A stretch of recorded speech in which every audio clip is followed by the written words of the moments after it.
নমস্কাৰ এই মুহূৰ্তত জনাইছো অসমৰ প্ৰত্যেকগৰাকী জনসাধাৰণৰ বাবে কেইবাটাও গুৰুত্বপূৰ্ণ খবৰ। আজি হৈছে 12 মাৰ্চ। আজিৰ দিনটোতে অসমৰ লগতে ভাৰতবৰ্ষৰ বিভিন্ন প্ৰান্তৰ পৰা কেইবাটাও গুৰুত্বপূৰ্ণ খবৰ যুগুত কৰা হৈছে। এই মুহূৰ্তত জনাইছো আজিৰ প্ৰথমটো খবৰেই ৰাজ্যবাসীৰ বাবে এটা ডাঙৰ খবৰ।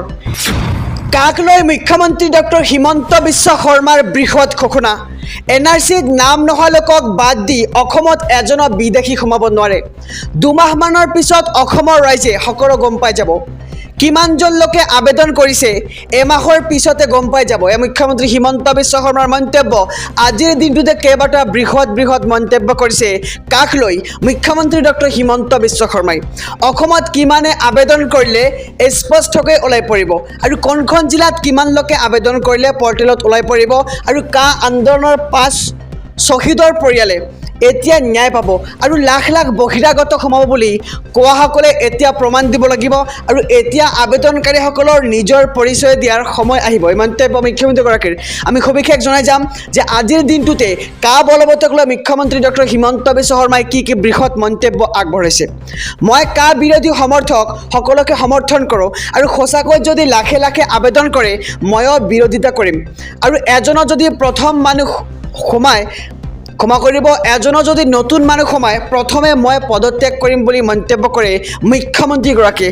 আন্দোলন কৰিলেও আবেদন প্ৰক্ৰিয়া চলিয়াই থাকিব আৰু শ্বহীদৰ মৃত্যুৰ কাৰণ কোন সেয়া অসমৰ ৰাইজে গম পাব আৰু সীমিত সংখ্যক লোকেহে ইয়াৰ আবেদন কৰিব।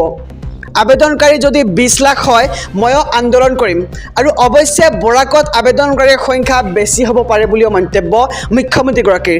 যিয়ে কাৰ বিৰোধিতা কৰে আদালতত যাব পাৰে আৰু যিসকলে এই আইনৰ সুবিধা পাব তেওঁলোকে বিজেপিক ভোট দিব আৰু বহুত বেছি লোকৰ নাম আহিলে আমি উত্তৰ দিব লাগিব আৰু NRCত নাম নহা লোকক বাদ দি অসমত এজনো বিদেশী সোমাব নোৱাৰে আৰু দুমাহমানৰ পিছত অসমৰ ৰাইজে সকলো কথা গম পাই যাব বুলি মন্তব্য মুখ্যমন্ত্ৰীগৰাকীৰ। যে কিমানজন লোকে আবেদন কৰিছে এমাহমানৰ পিছতে গম পাই যাব অসমৰ ৰাইজে। এই মুহূৰ্তত জনাইছোঁ আজিৰ 2 নম্বৰ খবৰটো। মুখ্যমন্ত্ৰী ডক্টৰ হিমন্ত বিশ্ব শৰ্মাৰ 13টা ডাঙৰ ঘোষণা। লাখ লাখ যুৱক যুৱতীৰ বাবে ডাঙৰ খবৰ। আমি যেতিয়া চাকৰি দিম বুলি কৈছিলোঁ কোনেও বিশ্বাস কৰা নাছিল। আমাৰ দলৰ মজিয়াতো আলোচনা হৈছিল কিদৰে 1 লাখ চাকৰি দিব। এই মন্তব্য ৰাজ্যৰ মুখ্যমন্ত্ৰীগৰাকীৰ। কিন্তু আমি জানিছিলোঁ ৰাইজৰ আশীৰ্বাদ থাকিলে আমি এভাৰেষ্টতো আহৰণ কৰিব পাৰিম। কিন্তু 2 বছৰ 8 মাহৰ ভিতৰত আমি 97,000 চাকৰি দিলোঁ। অকল এয়াই নহয়, চিৰকালৰ বাবে অসমত চাকৰি আৰু দালালৰ বজাৰ বন্ধ হৈ গ'ল।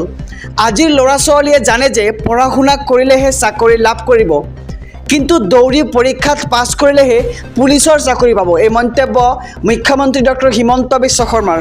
আগতে ৰাজনৈতিক নেতা অথবা দালালক পইচা নিদিলে চাকৰি নহৈছিল, কিন্তু আজি আৰু সেই দিন নাই। 1 লাখ চাকৰি শেষ হোৱাৰ দিনাই নতুনকৈ দিয়া হ'ব 35,000 চাকৰি। আমাৰ লক্ষ্য এতিয়া 1,35,000 চাকৰি। 42 লাখ পৰিয়ালক ৰেচন কাৰ্ড দিয়া হ'ল আৰু 830 টকাৰ অৰুণোদয় হৈ গ'ল 1250 টকা আৰু 18 লাখৰ পৰা 28 লাখলৈ বৃদ্ধি হ'ল অৰুণোদয় লাভ কৰা মহিলাৰ সংখ্যা আৰু 3 লাখ মহিলাই এই বছৰতে লাভ কৰিব অৰুণোদয় আঁচনি ধন। এই সকলো মন্তব্য ৰাজ্যৰ মুখ্যমন্ত্ৰীগৰাকীৰ আৰু মুখ্যমন্ত্ৰী হিমন্ত বিশ্ব শৰ্মাৰ 13টা বৃহৎ ঘোষণা ৰাজ্যবাসীৰ বাবে। এই মুহূৰ্তত জনাইছোঁ আজিৰ 3 নম্বৰ খবৰটো। মোবাইলতে নাগৰিকত্ব লাভৰ বাবে কৰিব পাৰিব আবেদন। নতুনকৈ নাগৰিকত্ব বিচৰা লোকৰ বাবে সুখবৰ। কেন্দ্ৰই শীঘ্ৰেই মুকলি কৰিব মোবাইল এপ কা 2019। এই এপৰ জৰিয়তে যোগ্য লোকে নাগৰিকত্বৰ বাবে কৰিব পাৰিব আবেদন আৰু ইণ্ডিয়ান চিটিজেনশ্বিপ line.nic.in জৰিয়তে নাগৰিকত্বৰ বাবে আপুনি কৰিব পাৰিব আবেদন। পাকিস্তান, বাংলাদেশ আৰু আফগানিস্তানৰ ধৰ্মীয় উৎপীড়নৰ বলি হোৱা লোকে পাব নাগৰিকত্ব আৰু হিন্দু, খ্ৰীষ্টান, শিখ, বৌদ্ধ, জৈন আৰু পাৰ্চী লোকে নাগৰিকত্বৰ বাবে কৰিব পাৰিব আবেদন আৰু 2014 চনৰ 31 ডিচেম্বৰৰ পূৰ্বে ভাৰতলৈ অহা নাগৰিকে কৰিব পাৰিব এই আবেদন আৰু পাছপৰ্ট বা অন্য ডকুমেণ্ট নাথাকিলেও কৰিব পাৰিব আবেদন। এই মুহূৰ্তত জনাইছোঁ আজিৰ 4 নম্বৰ খবৰটো।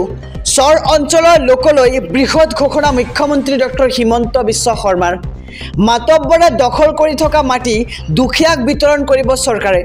মাতব্বৰৰ দালালি এইখন অসমত চলিবলৈ দিয়া নহ'ব আৰু মাতব্বৰী ব্যৱস্থা সম্পূৰ্ণৰূপে নোহোৱা কৰিব চৰকাৰে। অসমৰ পৰা সম্পূৰ্ণৰূপে নোহোৱা হ'ব মাতব্বৰী ব্যৱস্থা। চৰ অঞ্চলৰ হাজাৰ হাজাৰ বিঘা মাটি দখল কৰি ৰাখিছে মাতব্বৰে আৰু এই সকলো মাটি পুনৰুদ্ধাৰ কৰিব চৰকাৰে আৰু এই মাটিৰ অধিকাৰ কেৱল দুখীয়া জনতাই পাব। এই মন্তব্য মুখ্যমন্ত্ৰীগৰাকীৰ আৰু চৰ অঞ্চলৰ লোকলৈ এই বৃহৎ ঘোষণা মুখ্যমন্ত্ৰী ডক্টৰ হিমন্ত বিশ্ব শৰ্মাৰ। ৰন্ধন গেছক লৈ বৃহৎ ঘোষণা প্ৰধানমন্ত্ৰী নৰেন্দ্ৰ মোদীৰ। প্ৰতিটো চিলিণ্ডাৰত পাব 300 টকা ৰেহাই। ৰেচন কাৰ্ডৰ লগতে উজ্জ্বলা আঁচনি থকা লোকে লাভ কৰিব এই আঁচনিৰ সুবিধা আৰু কোটি কোটি লোকৰ বাবে কেন্দ্ৰীয় চৰকাৰৰ এই বৃহৎ ঘোষণা। আৰু 2025 চনলৈকে প্ৰতিটো চিলিণ্ডাৰত ৰেহাই পাব আপুনি 300 টকা আৰু 31 মাৰ্চ 2025লৈকে এই ঘোষণা মোদী চৰকাৰৰ। আৰু ৰন্ধন গেছক লৈ বৃহৎ ঘোষণা কৰিছে এইবাৰ প্ৰধানমন্ত্ৰী নৰেন্দ্ৰ মোদীয়ে। প্ৰতিটো চিলিণ্ডাৰত পাব আপুনি 300 টকাৰ এক বিশেষ ৰেহাই আৰু ৰেচন কাৰ্ডৰ লগতে উজ্জ্বলা আঁচনি থকা লোকে লাভ কৰিব এই আঁচনিৰ সুবিধা।